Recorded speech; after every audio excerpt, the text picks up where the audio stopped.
Okay, we're live. I'm just giving it a second to work on Facebook. Okay. Okay, hopefully, let me click to make sure people can see us.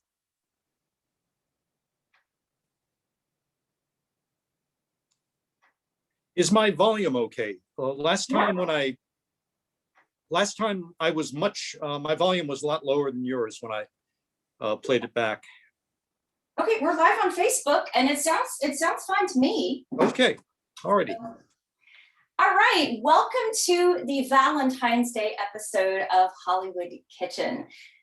Considering the bizarre and surreal nature of the last year or so, I thought long and hard about what star to do, what recipe to make, and conventional things really didn't seem right. And the more I thought about it, the more I thought Vincent Price is not only the right choice, he's the only choice I can make for today. So today is a Vincent Price Valentine's Day, and I can think of no better person to join me than the great David J. Skal, author of numerous books on the classic horror film genre, including most recently, shameless plug for you, Fright Favorites. So I have your book right here. And you're the third time, this is the third time you've joined me on Hollywood Kitchen. So thank you so much. Yeah, thank you for having me for all three of the great cornerstones of horror acting, Boris Karloff, Bela Lugosi, and now Vincent Price. Yes. And Vincent's the only one I ever met. As you can see from the photo behind me, I interviewed him for my high school newspaper 52 years ago. And here I am after lunch, and somebody was kind enough to take a Polaroid picture, and this is the best copy of it I have left. But it was a real thrill for me because I was about as much of a monster kid as you can be by the age of 17. I started, I think, about the age of 10. And my obsession only grew and grew and grew. And Price came to Cleveland, Ohio to do a lecture, an art history lecture for a ladies' club in Rocky River, which is kind of a posh, Tony, affluent. I was on the other side of the tracks in blue-collar Garfield Heights. But anyway, I did put on a suit and heard Vincent and asked him some questions and posed for some pictures. And he was just absolutely charming. I know I must have been the most obnoxious nerd to you'd ever encounter at that point. But Vincent was charming with everybody. He told us a story once about on an airplane, somebody came up to him and said, "Oh, could I have your autograph, Mr. Karloff?" And he was gracious as anything. He said, "Absolutely." And he signed her book. Instead of embarrassing her, signed her book, "Best wishes, Boris Karloff." And I can only think of one time where he was only slightly rude. I know this to be a true story because he was accompanied by a good friend of mine on another trip to San Francisco, where I also met him. We'll talk about that coming up. He was fond of a pair of bedroom slippers he could only find in Chinatown in San Francisco. And so they made a special trip up there, and the proprietor was just delighted to have them in. He was just beaming and smiling as Vincent Price tried on the slippers and bought a pair. And on the way out the door, the Chinese gentleman came over to him and said, "You're Cesar Romero, no?" Oh no! He didn't say he was Cesar Romero. He said, "No, I'm not," and they left. But that's about as rude as he ever got. He was just an enormously charming man. He charmed everybody he ever met, and was urbane and sophisticated, and he had interests far beyond horror movies. He loved everything he did. He really enjoyed doing horror movies, And later, when I actually worked with him professionally, many years later at the American Conservatory Theater in San Francisco, somebody asked him, Mr. Price, don't you resent being typecast as a horror actor? And he said, heavens, no. You people are just starting out your careers. If you can find a way to get yourself typecast, you are the luckiest actor in the world, because most actors are going to spend their lives on the unemployment line. And people decided I could be scary, and so I'm happy to be scary. And he was just absolutely lovely. I guess it makes, having met him and interacted with him and corresponded with him a bit, it made up for not ever getting to meet, Karloff or Lugosi. But he represents a different age. There's nobody quite like him or any of the other giants of horror these days. I can't think of anybody like him either. My first introduction to Vincent Price came in childhood. I was a kid of the 80s. And when Michael Jackson's Thriller song came out, that was just such a massive pop culture moment.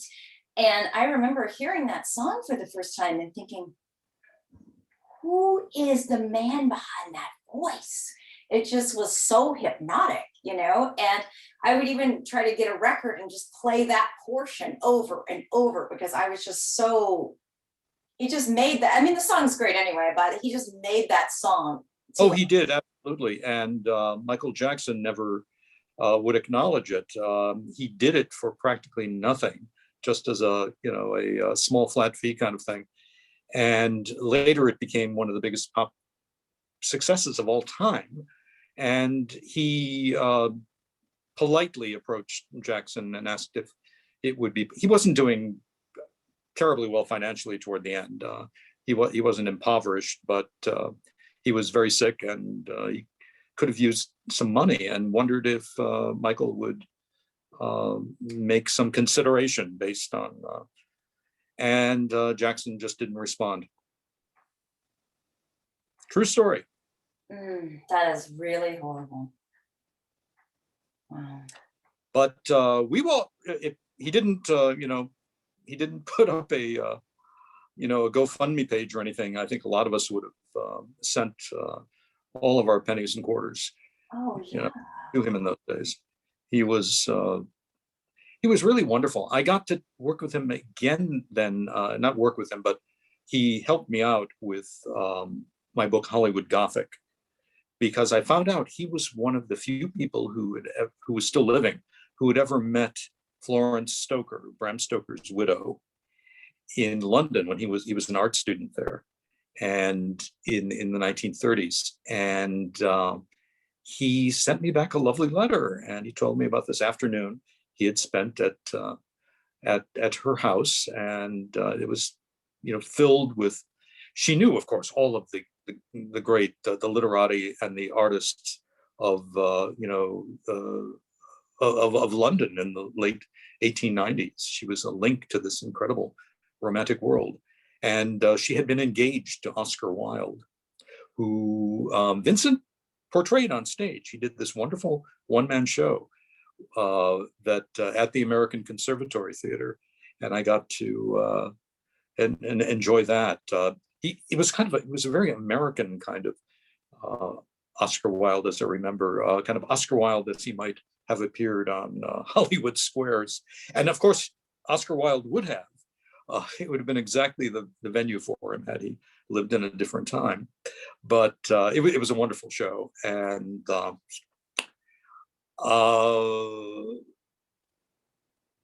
it turns out he actually, one of the people at that party was a doctor named Axel Munthe, who was one of the few people to actually invite Oscar Wilde into his home with his lover Bosie after the scandal, after he was out of prison. And it was a very daring thing to do. And he was one of the people who was there with, she never let go, Mrs. Stoker never let go of her love for Oscar Wilde. And all of his remaining fans and people who knew him flocked to her little house in Knightsbridge. Anyway, later Vincent, showed us his great appreciation not only for art and literature but for culinary things, which is why we're here. Do you have a copy of the book there? Well, I have two of the Vincent Price books. I have this thick one, A Treasury of Great Recipes by Vincent Yes, and Mary Price. I have the reprint, the beautiful reprint that just came out. And then, by the way, this morning, I'm kind of spending the whole day with Vincent because this morning I attended an event hosted by his daughter, Victoria Price. We watched. I just love her. Oh, she's great. We watched some television episodes Vincent did. We did a trivia contest. It was so much fun. And she said someone out there is actually working on a vegan version of this cookbook. So I think that's awesome because it could use some. Yeah, I push vegetarianism these days for health reasons, and that's good to know. But most of these things you do can be very easily adapted to a vegetarian or completely vegan recipe. But I actually use turkey meat today because I think it's leaner than beef, so I'm trying to that more. But no, we did the stuffed cabbage last time, and almost anything you can do with stuffed cabbage you can do with stuffed peppers, and I'm always experimenting. I almost never do a recipe the way I find it in a book or online because I don't always have everything in the house, but I like to play around and see what goes together. So when did Vincent popularize this dish? Let's see. Well, the one we're going to make today is rice stuffed green peppers. And this is from the cookbook, Cooking Price-Wise, A Culinary Legacy. No, I haven't seen this one. Oh, yeah, I think this one's a reprint as well. But between these two cookbooks, I can do like a zillion future Vincent Price episodes. It's kind of endless. But good. I'm sorry. Let's do it. I'm up for it already. This recipe jumped out at me because the normal conventional thing would have been to make a sweet dessert today, but I'm not the most conventional person and I wanted to do something else. And also rice stuffed green peppers, that was something my mom made a lot when I was a little kid. And so it sort of has this nostalgia for my mom and back home and all that. So I thought it was fun to make it. Now, one of the things that jumped out at me though, in the recipe, it says cut the peppers in half and scoop out the seeds, which I've already done. And then it says plunge into boiling water for 5 minutes and then drain and arrange on buttered baking dish. I called my friend Mary Stanford, who shout out to her. She's amazing. She knows a tremendous amount about cooking. So before every episode, I always call her with lots of questions. And she said that if I did that, the peppers might get really soggy. And that's probably a method that they would have done long ago, but maybe not as much today. Mm-hmm. Yeah, no, I tend to always undercook vegetables, especially if I'm going to reheat things, and I like a little bit of crunch. So I think I'm going to skip that step, but and also I'm making it to serve 2 instead of 4, so I'm kind of scaling down the recipe, which I'll post it on the blog when I get everything done. But the ingredients we have, I've got a package of ground lean turkey meat. We've got 1 tablespoon of butter, let's see, a teaspoon of chopped parsley, a can of tomatoes, well, roughly half a can of tomatoes, an egg. I pre-cooked the rice, and it just says seasoning, but it didn't say what kind of seasoning. So I've got my little Tombstone salt and pepper shakers right there. Okay, meanwhile, prepare the stuffing. Melt butter and fry onion gently until soft. Okay, I'm going to use my handy dandy stovetop thing here. And yeah, Vincent really amazes me. He was such a Renaissance man. And one of my post-pandemic goals, there's like 1,000 of them, but one of them is to finally get myself over to the East LA Vincent Price Art Museum. Because the last time I tried to go, I went down there on a Sunday. Oh, it's lovely. You'll really enjoy it. Oh, great. And yeah, I've attended several of Victoria's events online during the pandemic. And one thing that really stands out to me about him was just how sophisticated he was and how intellectually curious he was. Like she told me, or she told us that he always said a person who limits their interests limits their life. Mhm. And that he really lived a well-lived life in terms of That sounds like it. his I have switched my virtual Vincent background to my favorite cooking scene from a Vincent Price movie.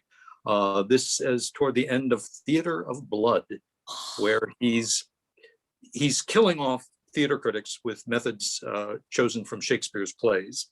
one of my And for Robert Morley, this unpleasant aging gay theater critic who has panned him, he has chosen Titus Andronicus, and he's going to do the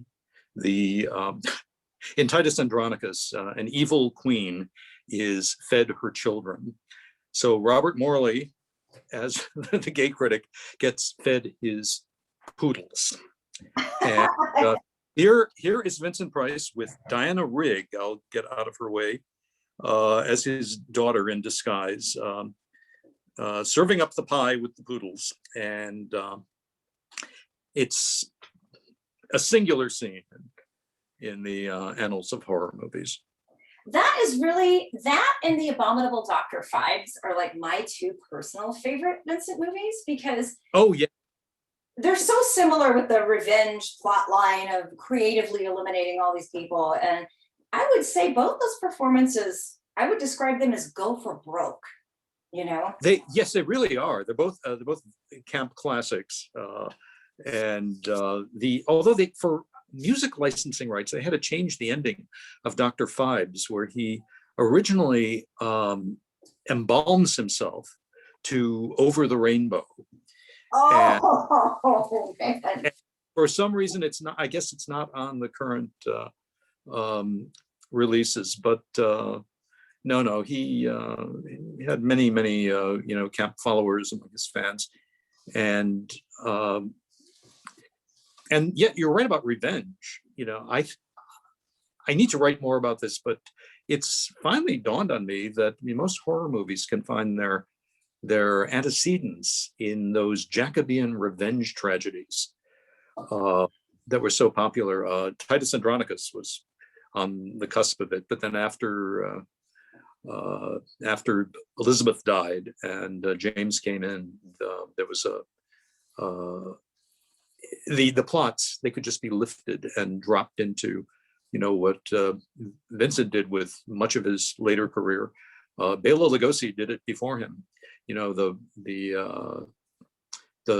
genius who was wronged in business or betrayed by somebody finds a way to commit a series of gruesome revenges, and it goes back to the 15 and 1600s. It's been with us for a long time. Some things never go out of style. yeah. House of Wax, another revenge drama. Yeah, it's the same formula. And but Price, he was a very, very well-educated, well-read man. And I was glad that he had some very frank answers to some of my questions I asked him with a group of other reporters and people. That I asked him about the state of arts education in public schools. And I really pressed a button because he just laid it right out there. He said, American education will do everything it can to beat the creativity out of students. And it's a miracle that any artists really survive the ordeal of American public schools. And I thought that was, it was clearly something that he really believed, and was very candid about it. Well, he's right about that. I mean, I remember even when I was a kid, like in high school, I did theater, and we had to pay for our own costumes, pay for different trips we took, but then they spend millions on the football stadium. It was just sure. so No, frustrating. That's true. I originally had planned to go to art school, and at the time I met him, I was being pulled between my interest in writing and, in painting and drawing.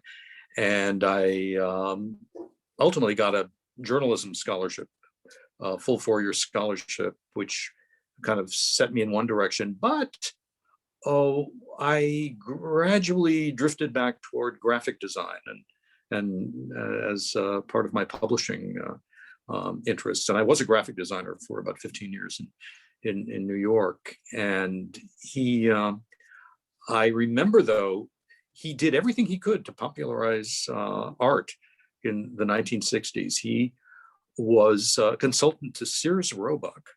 And for a while, he actually bought paintings, original paintings that were sold in Sears Roebuck stores that middle-class people in the suburbs could buy for their homes. And they also sold art supplies with his name and signature on them. And I remember actually having some tubes of oil paint that were the Vincent Price seal of approval paints from Sears. Oh, that is so cool. Oh, we're gonna add the turkey meat now and brown it. So okay. Sorry, I don't have a camera where you can zoom in on any of this, but yeah, I think I love what Vincent did with the Sears thing as well, because I think so many times in our society, it's sizzling loudly, a lot of art is so inaccessible to the masses, And I think Vincent, you can actually go on YouTube and find some of these videos he did for Sears Roebuck and showing you how, that was, the 1950s and 60s were all about this big expansive thing where everybody was going to join the middle class and the upper middle class, and television was supposed to be the passport to having great concerts and classics of world drama in your living room. And of course, what we got instead was Milton Berle dressed as a woman and smacking his lips. But the come on was the arts, and Vincent really was a goodwill ambassador for that. He had a good time with whatever he was into or up to, and even the lousiest movies he appeared in,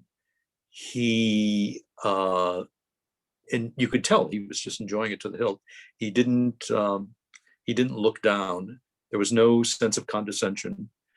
He might go over the top, but he didn't condescend, and just a very remarkable Renaissance character in American culture in the mid-20th century.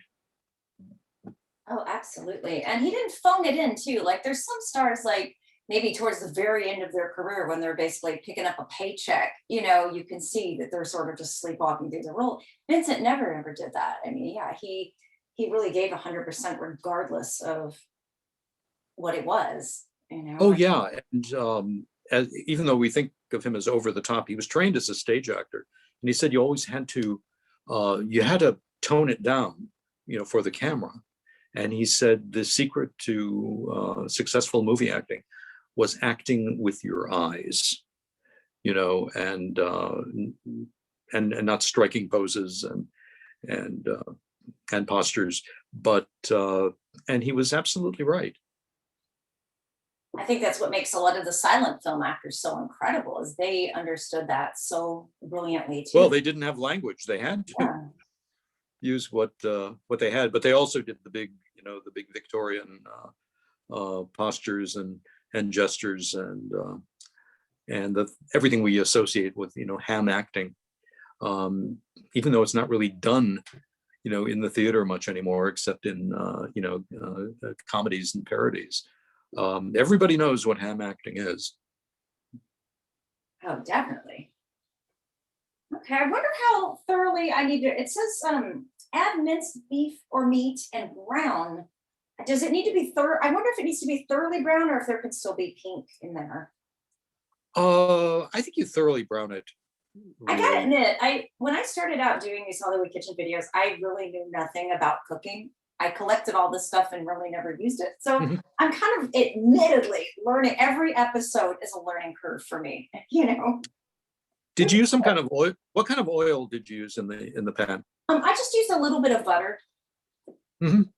You cannot. What I do these days, for my cardio reasons, is I use vegetable broth for everything Mm, in place of oil. Everything sautés beautifully in it, that's a and great idea. I it should adds no start doing it that. adds no, and it adds a lot of flavor too. So one of the things I like to add to these, stuffed vegetables, are various kinds of pilafs and unusual grains, things like wheat berries um, and also protein like lentils, which mix together very well and in incredible combinations. And you just can't go wrong. You can chop up nuts. You can do so many things and not lose any flavor or texture. You don't have to be a carnivore. Okay. I'm always open to like experimenting with different kinds of cooking, be it vegan or vegetarian, or I think it's kind of good to always keep an open mind about stuff. Okay. Draw off, draw pan off heat, stir in parsley, tomatoes, and egg. Okay. So we'll stir in our parsley, tomatoes.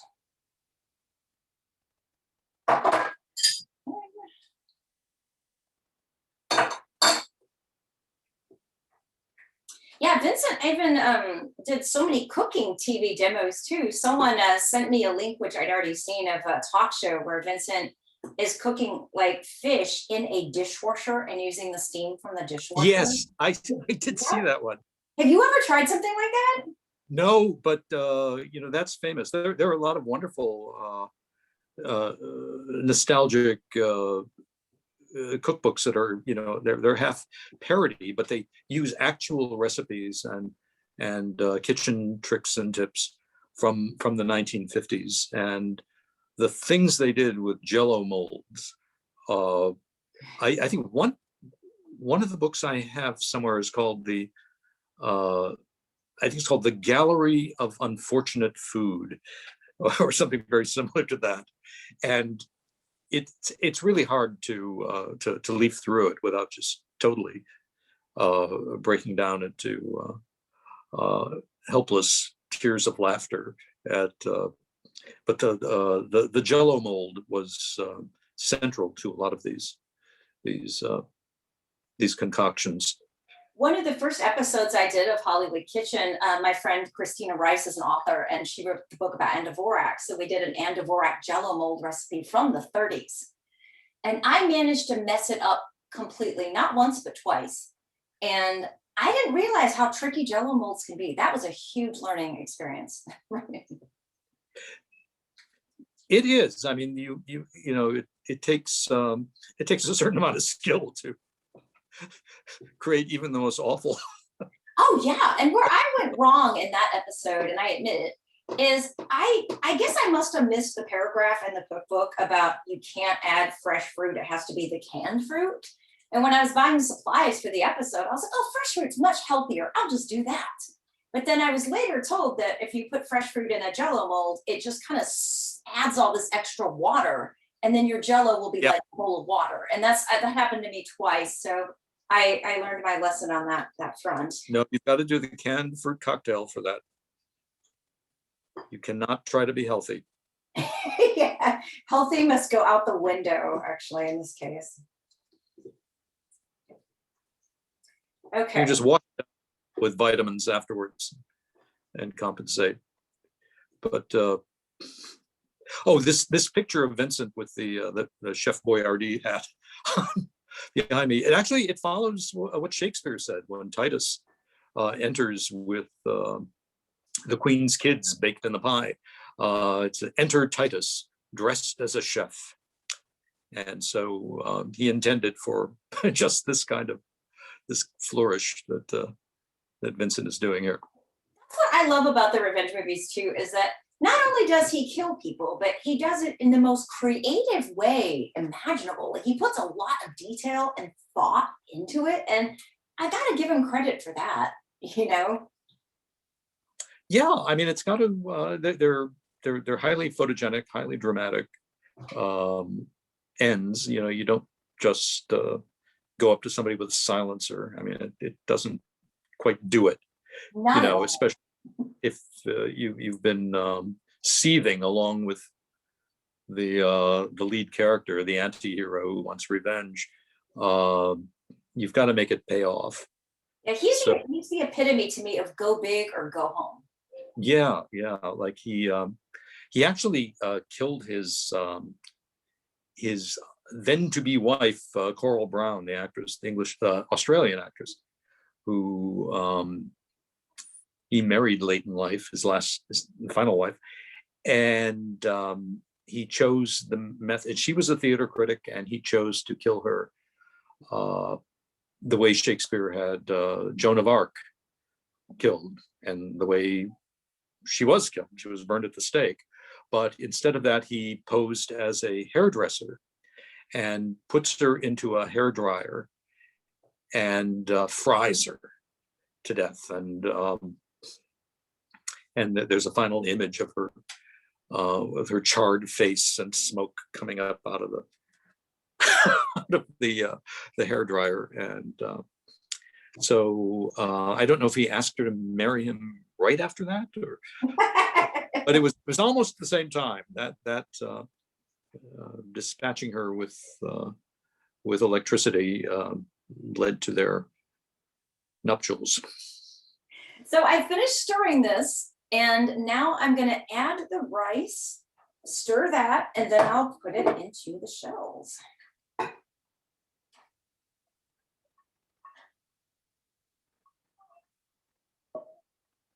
Yeah, those movies too. I always say this on almost every episode, but I'm so glad I've gotten to see so many of them on a big screen, because I mean, yeah, I'm super grateful for DVDs and of course Turner Classic Movies, but to me, there's just nothing like the experience of seeing those on a big screen. And in 2003, there was a giant 3D film festival at the Egyptian, and I got to see House of Wax with 3D glasses at this Egyptian. Oh yes, that is a kick.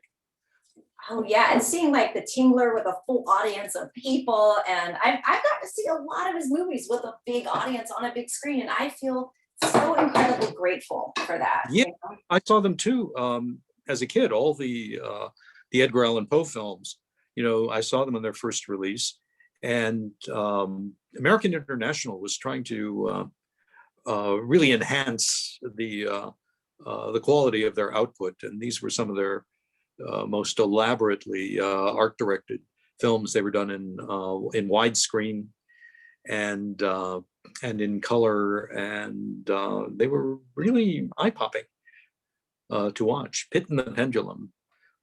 I talk about a couple of these in Fright. Yes, and I saw House of Wax on a 3D re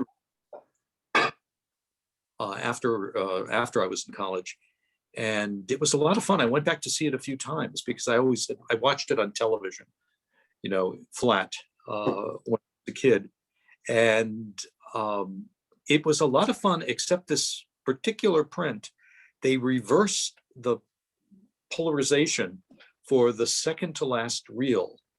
And so what the background was in the foreground. Oh no. Oh no. And I saw it a couple of times, and I shouted out to the theater, "Put your glasses on upside down." And that worked. That corrected it.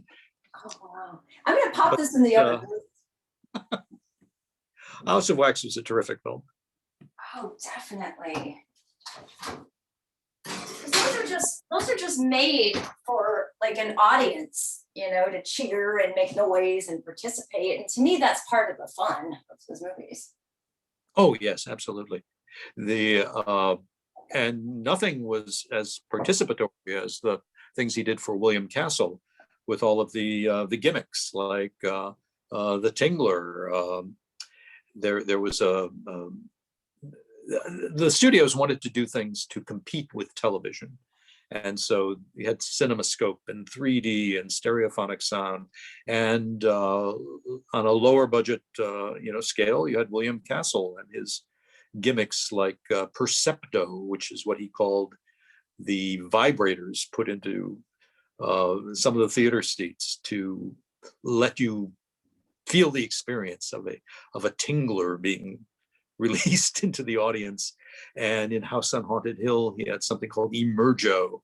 And at a moment where somebody is thrown into a vat of acid and to have their flesh dissolved off, a skeleton suddenly appeared and dangled over the audience.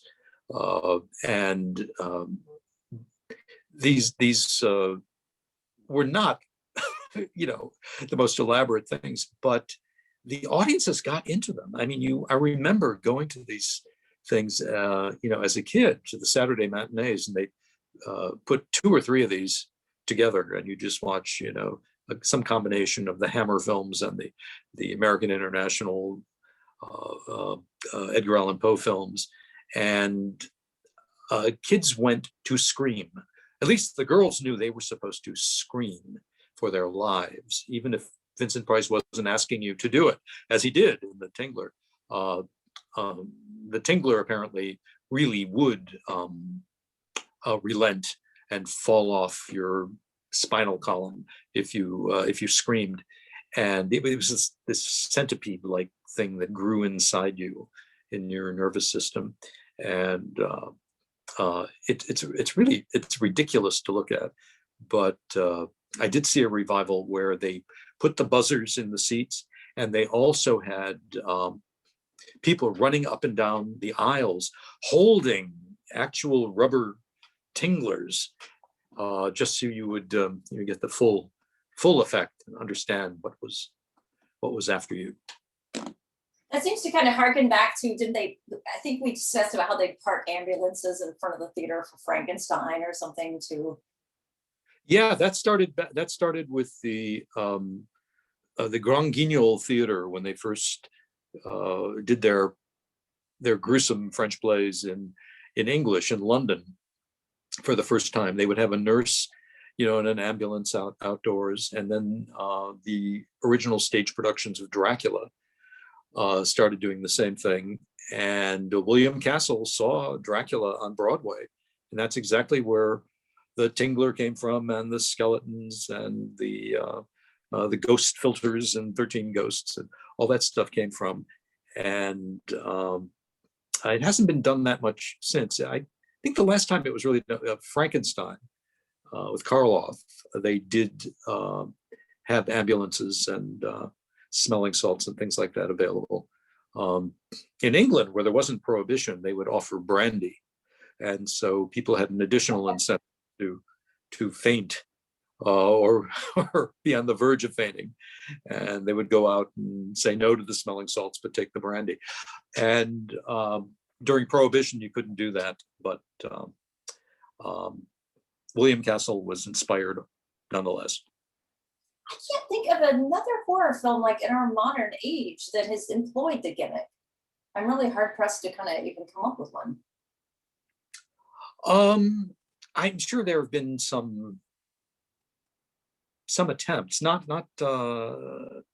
high profile ones, but Castle's first attempt was for a film he made called Macabre, in which he convinced Lloyd's of London to insure everybody on Earth from death by fright while watching this movie. And it was a very easy policy for Lloyd's to get behind. But this idea that there was some danger involved in going to the movie, there was a bit of that with The Exorcist and Alien. These movies were, you went with your friends on a dare. Could you sit through it? Could you take it? And I don't know if all the people who fainted during The Exorcist really did, but that became part of the publicity for for the film.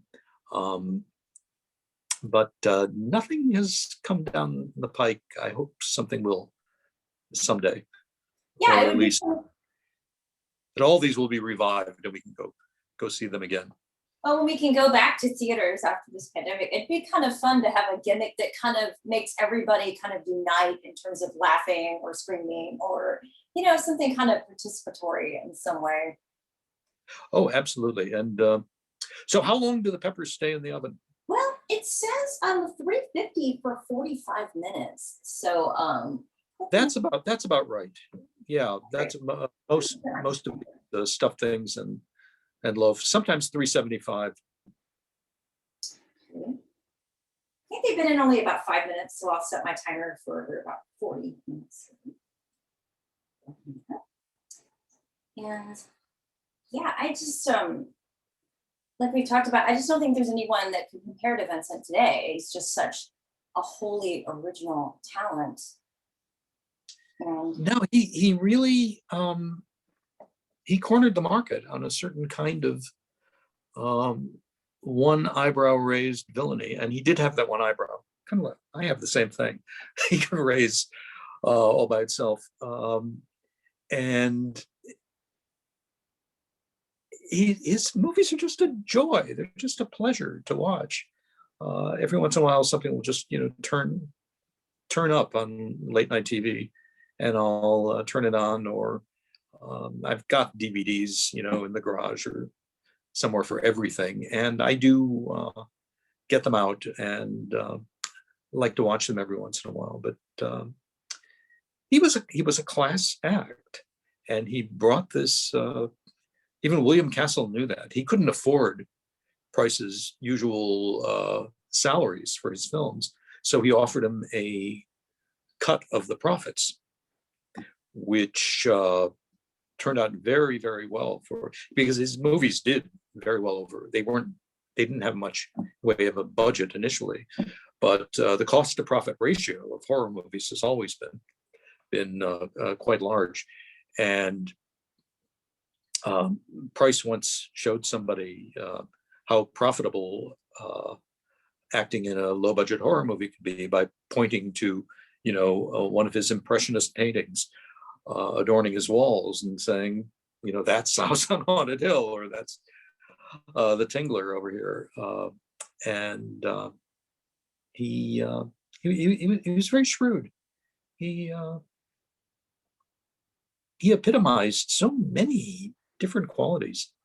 I really had precious little, interaction with him. There's only two occasions in person, and then a little correspondence about Florence Stoker. And unfortunately, he passed away before I was able to fully publish everything he shared with me. But there's still more about that party at Florence Stoker's with the Oscar Wilde people.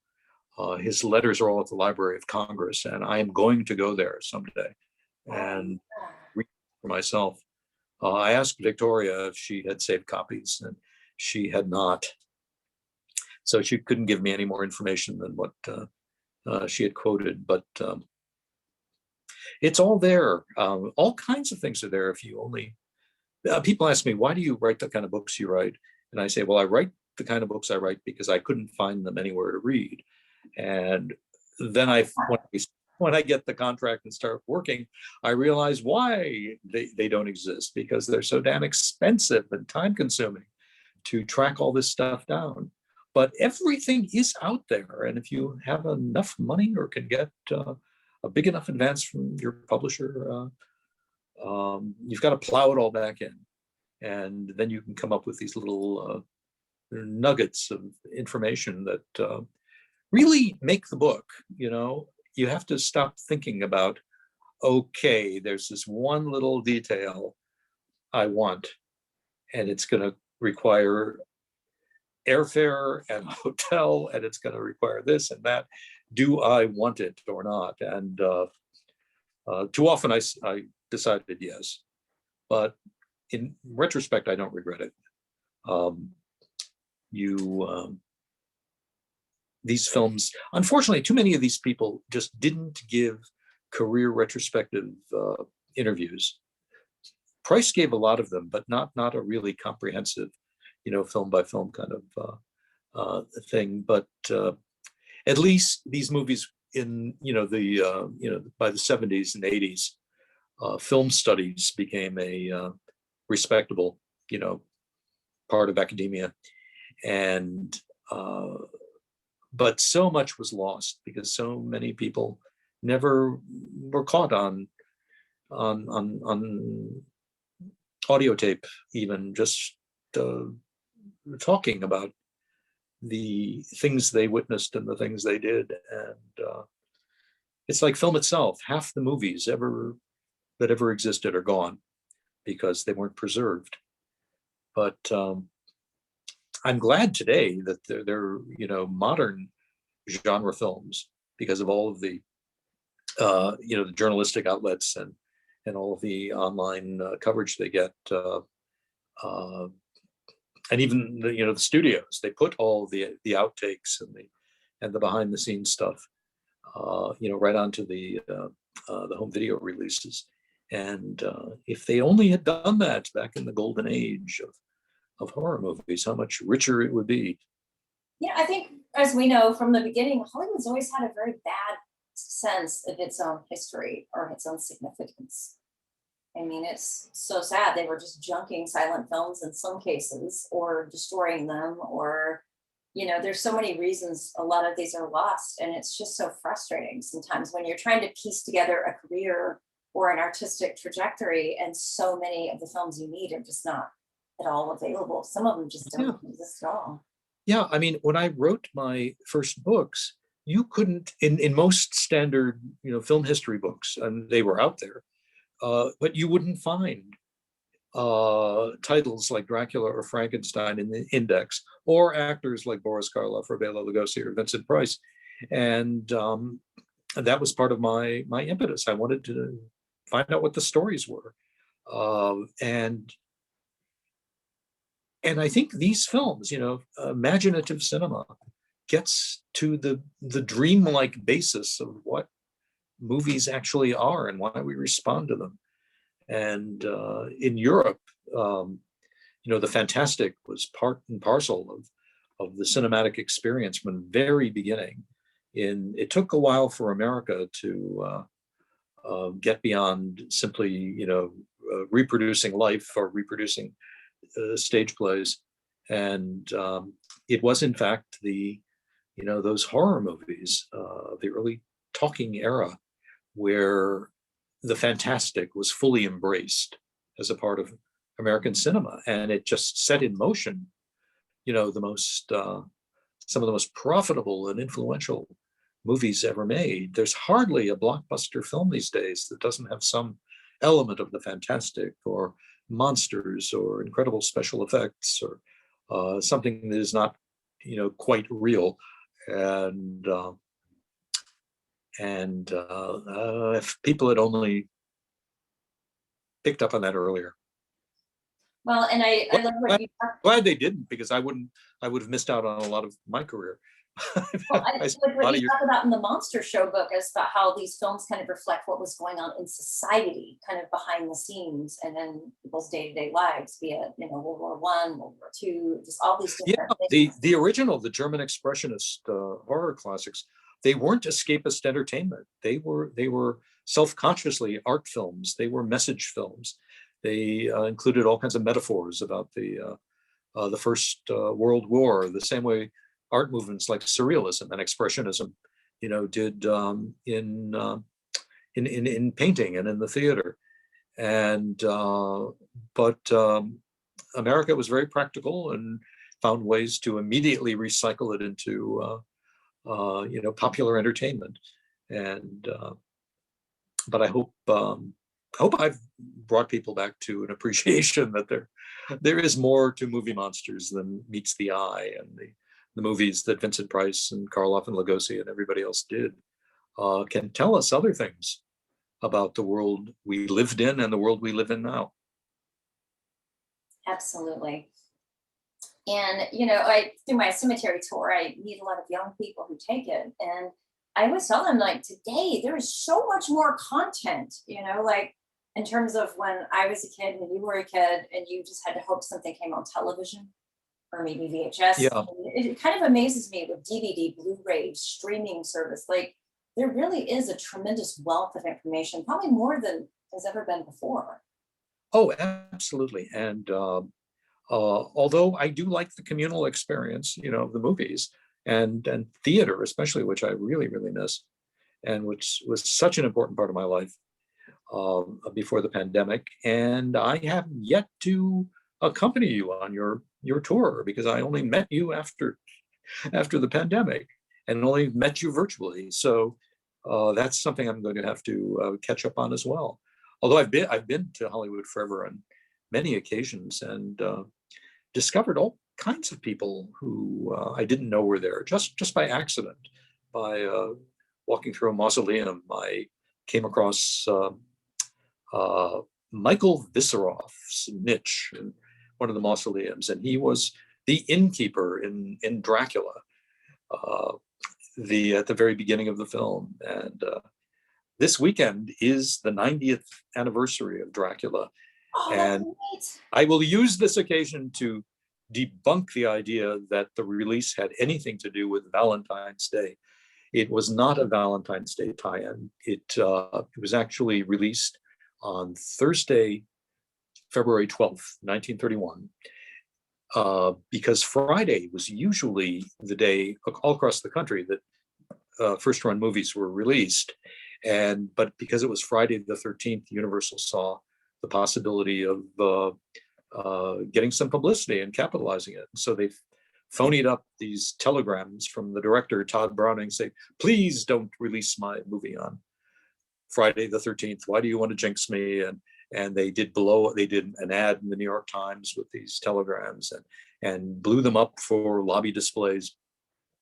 But like Halloween, Valentine's Day was not a commercialized holiday.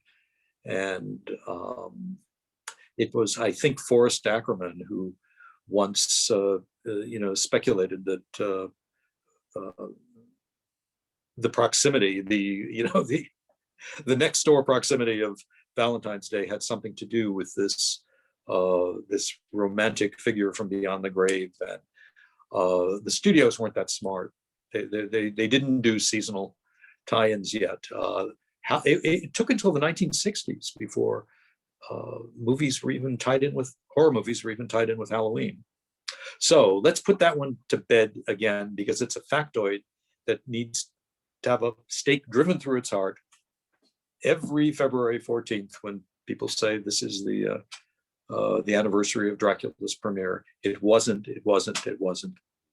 Well, I have a question for you also, because one of the things that I have seen a lot with classic movies, not just Dracula, but definitely classic movies in general, is maybe younger audiences. Okay, for example, I'm involved with the Film Noir Foundation. I volunteer with them, and every year I, go to the festival. And if there's a scene where, say, Humphrey Bogart picks up a candlestick phone, audiences just start laughing. And it makes me mad because I just want to stand up and yell, okay, they didn't have the iPhone 12 in 1941 or whatever. And I heard even Kenneth Turan, I think, wrote in the LA Times about it.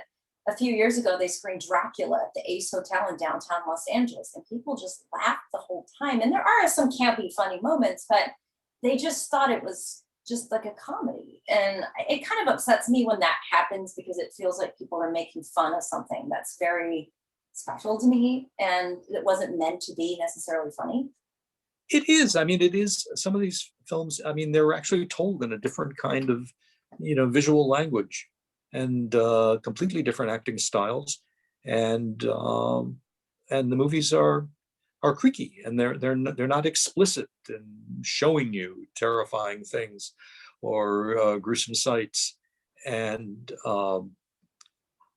I taught a course based on my books at Trinity College Dublin several years back, and all of my students were primarily women, and they were all too young to have even seen the Francis Coppola Dracula the first time around. So these black and white films from the 30s were kind of a revelation to them. And I asked them about Dracula. I said, they said Lugosi was considered to be this very, this suave matinee idol kind of character. And do you tell me,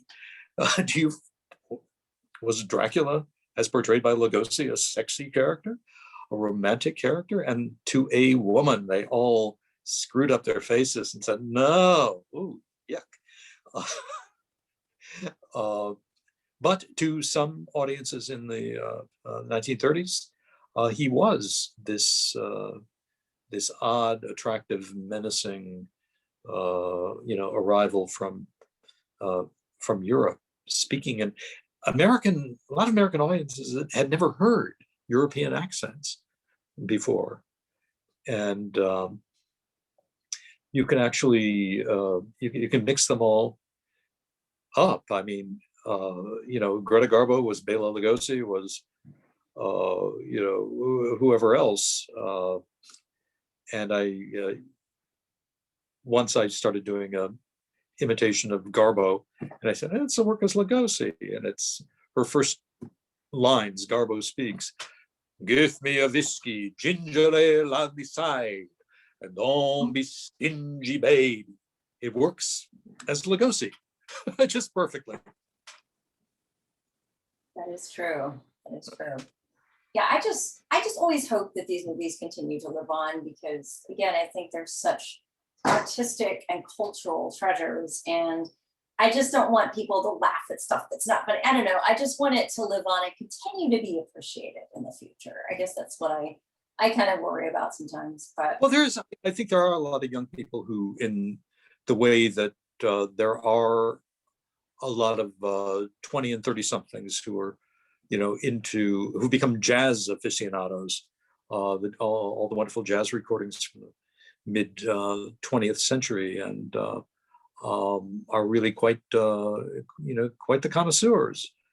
And that, I think, also does spill over to some a certain brand of younger horror stars. But I agree that when my generation is gone, and I sometimes feel almost gone, the same kind of appreciation is going to be hard to come by.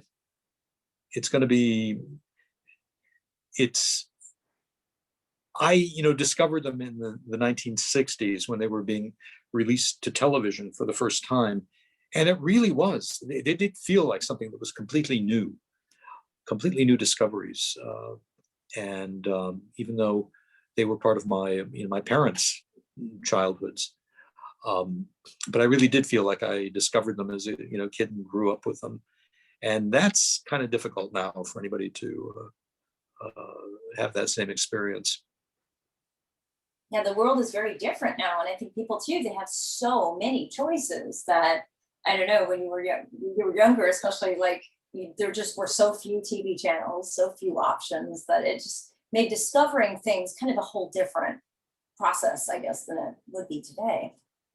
Oh yeah, I had to wait for 6 years when I was from the time I became aware of Dracula as a movie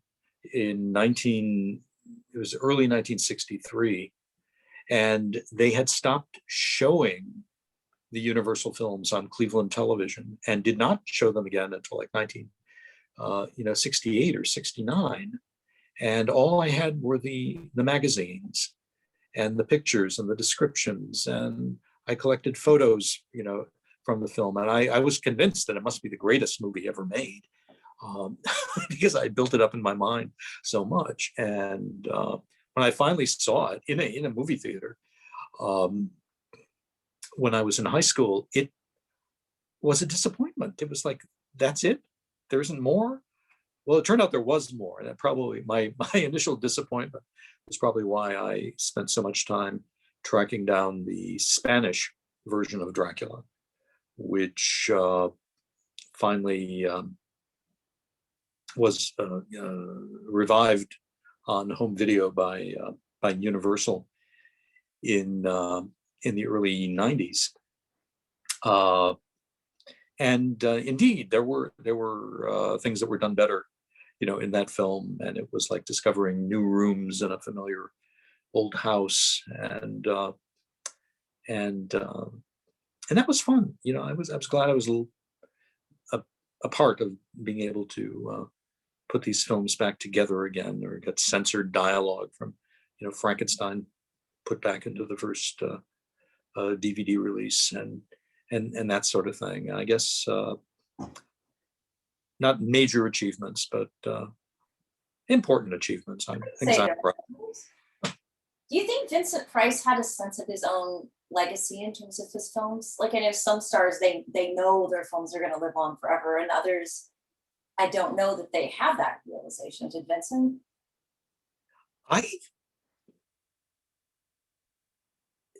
He didn't take himself seriously as a person. He was not a pompous person in any way, and there are many older actors who I've encountered who really are, and he didn't have a sense of his own self-importance. He always put you front and center when he was approached by fans and interviewers, and he took you seriously, and he was everything that a charming mannered person is supposed to be. And everything about modern life and modern discourse is just so coarsened and awful, especially after the last 4 years. Yes. That it would be nice to get some more civilized people out there. I don't know that there are too many of them, and fame as a star, means still to some degree depends on scandals and rehabs and sex tapes, and somebody will find something different to do because it's all been done to death at this point. Having attended some of Victoria Price's virtual events, one of the things that you kind of learn about Vincent along the way is what a sense of humor he had. Like, apparently he was really into roller coasters and amusement parks. So Victoria has posted. Oh, like me. Me too. So yes, he has there's a video you can still find. I think you can find it on YouTube, where he goes around riding on different. He used the phrase "roller coaster," which I thought was fun, and it's a lot. Roller coasters and horror movies have a lot in common. They screaming and laughing are two sides of the same coin, and you see people coming out of a horror movie where they've been scared out of their wits, and what are they doing when they're coming out into the lobby? They're all laughing, and they've had the time of their lives. And people do the same exact thing coming off of a thrill ride, coming down the ramp from a roller coaster. You can see exactly the same kind of delighted. They've been delighted to have had the pants scared off of them. And so I think he understood he was doing something that gave people pleasure, and he wasn't doing things for the ages. He didn't do any real Shakespeare. He played Richard Lionheart, the Shakespearean Ham in Theater of Blood, but and he would appear in some things. He was in there's a wonderful video of him in Gilbert and Sullivan's Ruddigore, which is worth looking up. But he enjoyed what he was doing. He enjoyed life for what it was and how it presented itself. And he was, I think he knew he came from a privileged background. He came from a moneyed family in St. Louis, and didn't have the same kind of struggles that a lot of people have. But in the theater and film, he had to make his way based on his talent, and nobody, bought him, a place in cinematic history. He earned it, and so glad he did. And I'm so glad too that he was willing to work with up and coming artists toward the end of his career. Before the pandemic, every year I go to the El Capitan Theater on my birthday, Halloween, and see Nightmare Before Christmas. And before that, they always show that short film Vincent that he narrated. Oh yeah, Tim Burton. that's a lovely film, and yeah, it was great to, he, one of his last appearances was in Edward Scissorhands, and he was also very, very good in The Whales of August, done around the same time, I think shortly before Edward Scissorhands. But like a lot of the great genre actors, he enjoyed acting, and he kept acting until the very end. And I can't talk enough about him. He was just part of my childhood growing up, and I'm glad my life was able to intersect with his on a few occasions, and really just one of my favorite personalities of all time. Me too. I really love him. And this one friend of mine that I went to college with, Alia, she's a graphic designer. She does all my little artwork for Hollywood Kitchen. And she loves The Abominable Dr. Feig so much. She actually went to court and legally had her middle name changed to Volnavia and her last name changed to Feig. Okay. I kid you not. That's true. I remember it was just so sad when Vincent died, as anytime one of these icons leaves us. And I remember I was promoting one of my books, and I was on National Public Radio with John Zackerly, the horror host, and we were on, I think it was All Things Considered, and the news had just come, and we both gave our we both, of course, had met him and really mourned him, and I knew it was the passing of an age, though, and Zackerly was getting on in years too. At that time, he's now left us, and I was recently, asked to do a book about, the 1960s and the whole horror fan thing, and I don't think it's possible to do it anymore. We've lost so many people. We've lost the, I may do my own memoir about it, because I do have my own memories, which are very vivid. But so many of the people I would like to go back and compare notes with are just no longer with us, and so it's always kind of bittersweet to watch these old films. They're not, people like Vincent are not going to come down the pike again in exactly the same shape or form that we love them in. But the show must go on. It's not the end of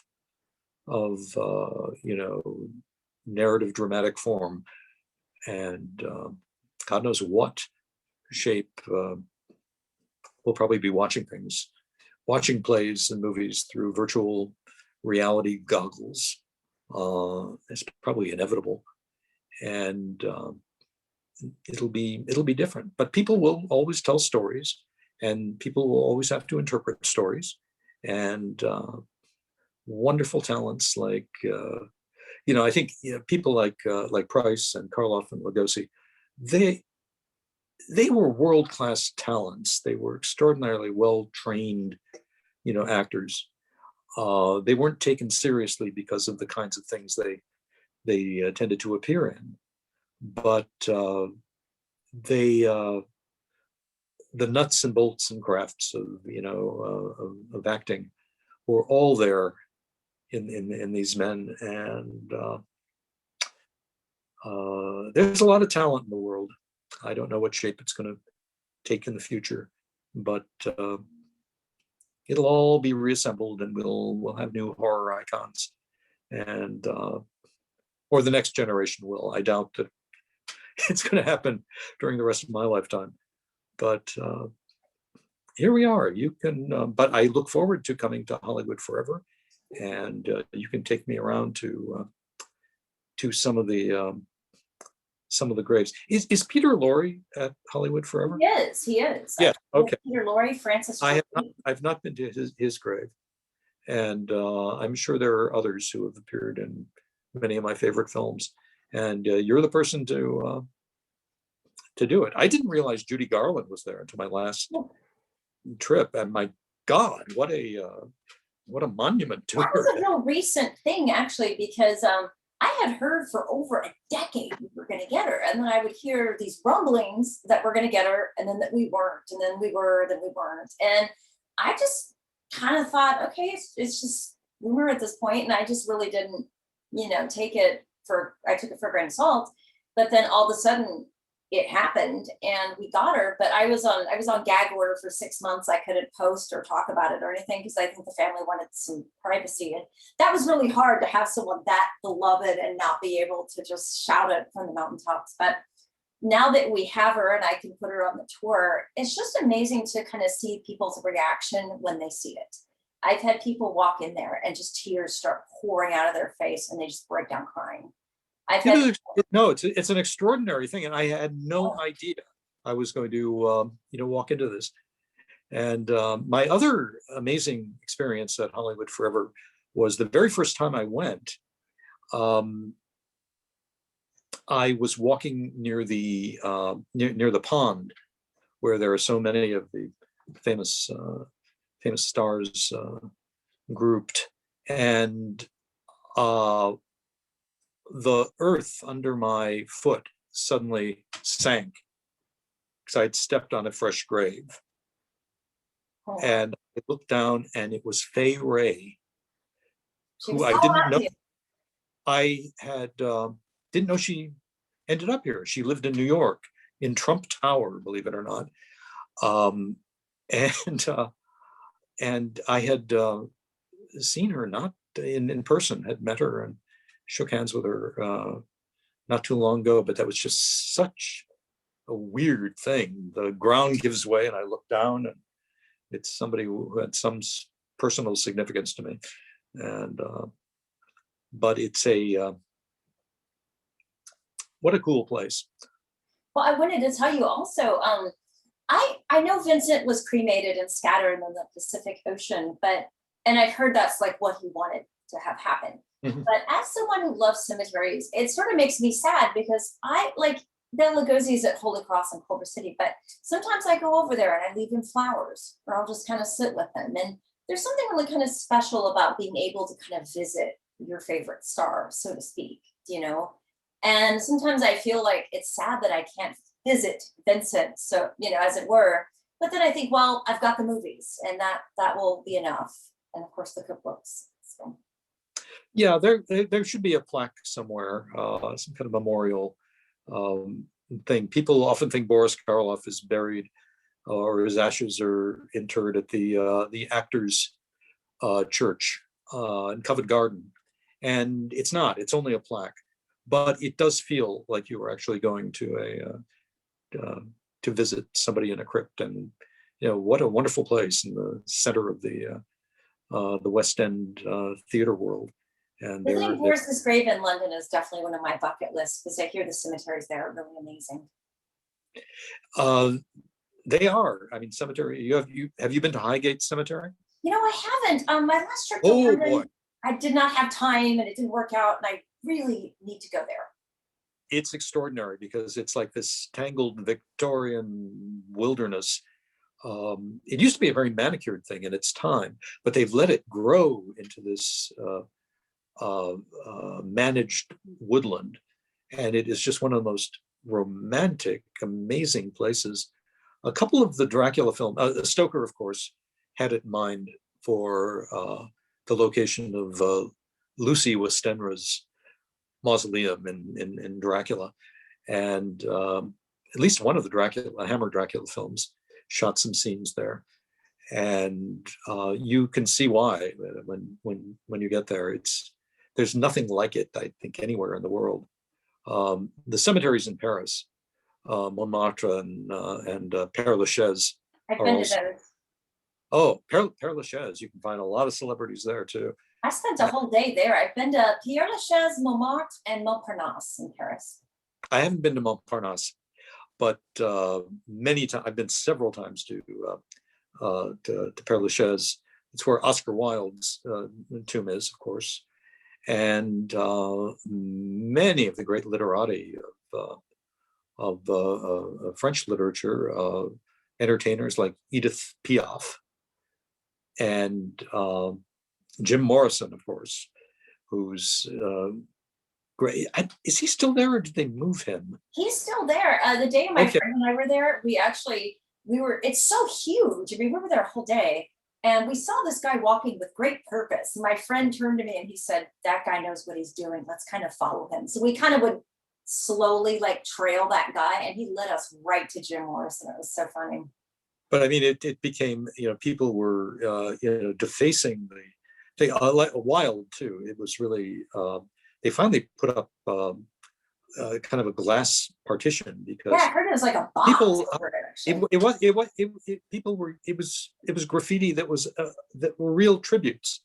People were kissing it, leaving lipstick impressions. I have a photograph actually of a detail of the tomb, and it's just people are they're devouring him, eating his grave alive. What people don't realize is lipstick has very strong color pigments, and it will stain, and it's very, very hard to get that stuff out of marble. So yeah, apparently, and that was why they finally put up these glass partitions around it. But it's pretty spectacular, and there are just a lot of and you go up to Montmartre, and you find some of the great literary figures of all time, and then you find somebody like Francois Truffaut is there, and you just kind of wander in and out of periods of cultural history, and I think cemeteries are fascinating. Anytime I get to go anywhere in America or outside of America, I always try to, if I can, include a cemetery on my trip, because I think you learn so much about culture and architecture and design and history. There's so much in a cemetery. Oh, no, absolutely. It's not, got to get over the idea that these are morbid places. Although I don't like walking in cemeteries alone at midnight. I actually did that. Well, I wasn't completely alone, but it really was a creepy thing to do. One of my favorite cemeteries in LA is the one out in Altadena. What is the name of it? It's escaping me at the moment, but I know what you're talking about. It's a spectacular place, and there is this theater company called Wicked Lit that every October before the pandemic would present a little mini season, Halloween season of horror plays in the cemetery. And you would go from location to location. They let them just put up mini sets in the mausoleums and among the gravestones, and an amazing sound system they would put in outdoors. And you would rotate through it. You would go, and they'd have like 3 things going on at any one time, and you were assigned to one group, and these were really, really well done. They did a fantastic outdoor production of The Legend of Sleepy Hollow that was just so damn good. And they did it, they mimed it all. They didn't have real horses for the for the headless horseman chase, but they did it. They did a fantastic adaptation of Dracula's Guest, the Stoker short story that involves the visitor to Dracula's castle stumbling across a female vampire in a crypt, and they just did it there among the crypts, and it sounds like it's would be kind of tasteless or inappropriate, but it really wasn't. And apparently, because it is it's a working, living cemetery, if you can call it that. Apparently, none of the families of people who are there have any problem with this sort of thing. But I really hope they bounce back after the pandemic, and people will go see Wicked Lit out there again. It's an experience unlike any other. It would seem to me something like that might work at Hollywood Forever. But I know they do show films there. Yeah, we have films, we have yoga classes, we have probably the largest Dia de los Muertos in America. Hollywood Forever has all sorts of cultural and artistic events. Unfortunately, because of the pandemic, it's kind of on hold. I mean, I've been lucky enough, I've been able, oh wait, the timer's going off. Hey, the food is already done. Oh, wow, hang on just a sec, let me grab it out of the oven.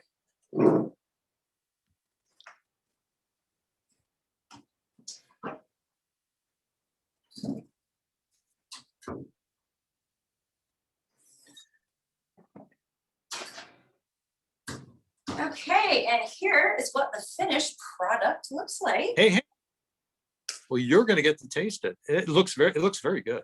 It does. But yeah, we have all sorts of cultural events there, and I've been able to do my tour during a lot of the pandemic simply because I've reduced the crowd size. Like, it's very small crowds or groups, and then we do the mask, the social distancing. I got a voice amplification gadget that I use to make my voice a little louder so people don't have to stand that close to me. So I've been lucky that I could do that. And I know there's a lot of quarantine theater. My friend Jack Fields directs some of that. And I think a lot of people are finding ways to continue to apply their craft, but I just can't say how much I miss having a shared experience in a theater, in a movie theater, a live theater, a concert hall. Like, that is something that is so, I never realized I'd live in a world where that wasn't possible. And it's, I think, Yeah, it's hard. people are finding ways to deal with it. I'm making my first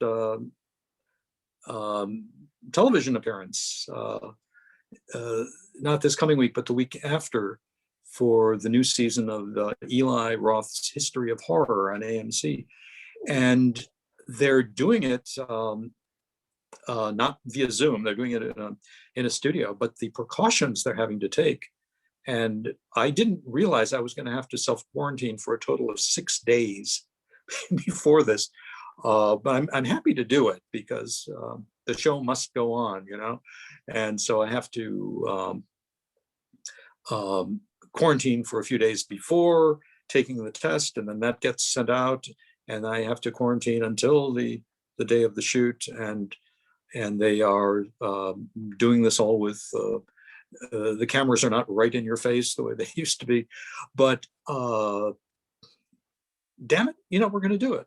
We're going to still be able to have the media. And I'm glad that Saturday Night Live is back.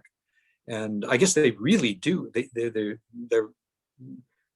these people are actually quarantining together, so they can appear on camera shoulder to shoulder. It's the only way to do it. But I'm sure all kinds of digital wizardry is being put to use at the studios to do television series and that, and reaction shots are being done with actors not even in the same room together. I'm on the board of a nonprofit called Retro Format, and we do silent film screenings around Los Angeles, and we've taken our shows virtual, but in January, we did a silent movie drive-in, and we're doing another one in March.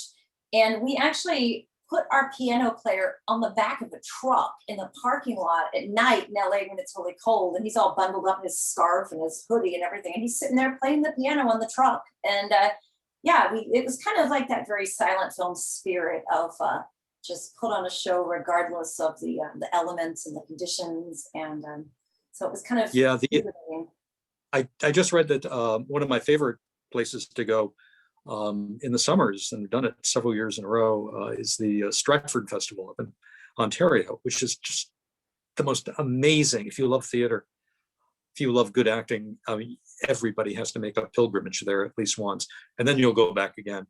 But they had to cancel, of course, their season, and in the meantime, they're doing virtual events in the festival theater. They're doing cabaret, but they're making it look intimate, but it's not. The accompanists and the performers are 30 feet apart. They are behind plexiglass barriers, but they're making it look up close and personal. And that's what's going to have to happen for a while. But I think we'll be seeing other kinds of theatrical forms taking place. I think we're going to see multimedia on a big scale, with actors being video blow-ups, 5 stories high, with the actors down in front. I mean, this is the way, back the ancient Greeks didn't get up close and personal with their actors. They wore gigantic masks and that functioned as megaphones, and things were very big and presentational. And I think we'll be seeing more spectacle, in the theater. I wonder how long it's going to take for the Hollywood Bowl to come back. Oh gosh, I hope not long. Oh. Because I can imagine them spacing people out, but I know what it's like to get in and out of that place. That's an effort. How do they do it? I mean, how do they do it without taking 2 hours or more? You get 30 minutes to get to your bus right now, but that's just one of the biggest communal things that I've become very much a part of for the past 2 decades now, since I've been here, and it's just gone with the wind, at least temporarily. You want to look on Facebook and see? Let me look on Facebook, see if anyone's got questions for us. Okay. Questions for you.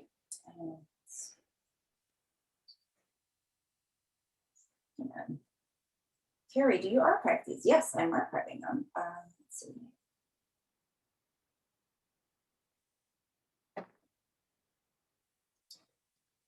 Highgate is spectacular. You have to look out for the Bluefort lady, says my friend Lockie Heiss.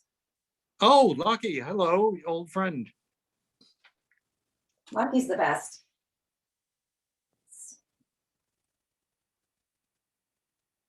Well, I don't think there's a lot of questions right now, but if anyone does have any questions, though, feel free to post them in the comments, and I'm sure you'd be happy to answer them. Oh, sure, yeah, I'll definitely check your posts. I will automatically hear about it, and I always answer comments on Facebook, so I'm happy to do so.